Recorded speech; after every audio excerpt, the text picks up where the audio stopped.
So as you can see, now that it's in, I re-angled it. I don't even know if it's actually, was I recording? I don't know if I probably wasn't recording.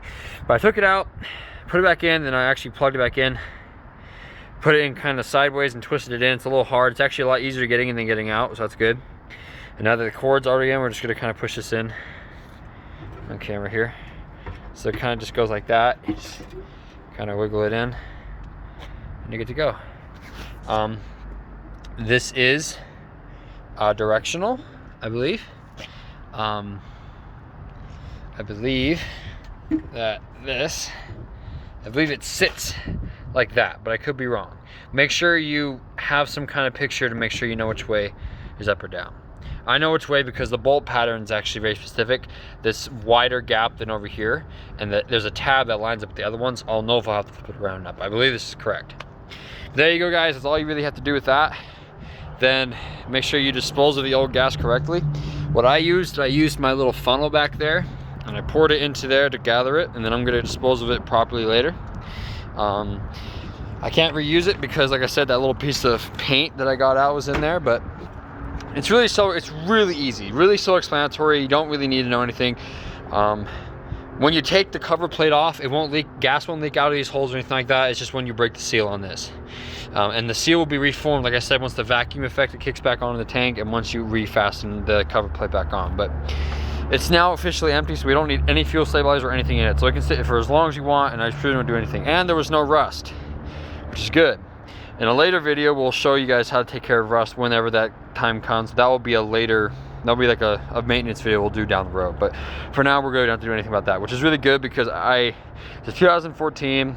I believe I'm like the third or the second owner, so I don't know what it has been through. And I for anyone who has bike parts, or not bike parts, who has a bike, and especially it's been used, you don't know what it's been through. I recommend, as long as you're not afraid of turning a wrench, go through everything. Check filters, check the fuel, check the tank, check everything. Check the gear sprockets, check how tightly bolts are tightened, if they're too tight or if they're not tight enough. Make sure things are up to spec, because you just don't know what someone else has done in the machine. You can trust someone's word on it, but I personally don't have trust issues. So I do have trust issues. So now we know for sure there's no rust in there. Now we know for sure that paint's out. So it was a good instructional video, kind of showed you how to take it off, showed you what it looked like on the inside, showed you what the pump looked like. Then now I'm going to show you guys actually fastening it back on to the bottom of the tank. And I'm going to show you guys how to correctly fasten. This is actually something that can be used for a lot of things, but it's just common knowledge that people don't really know about. It's called star pattern.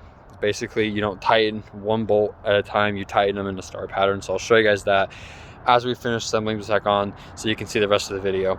I've videoed some of it, I think, but I may have accidentally been stopped, or I may have actually not been recording. So just in case I wasn't, like I said, I was just getting some paint out, because during the painting process of this paint, a flake, like a little dried piece but not completely adhered piece, fell off into the tank, and I had to get it out. So there you have it, guys.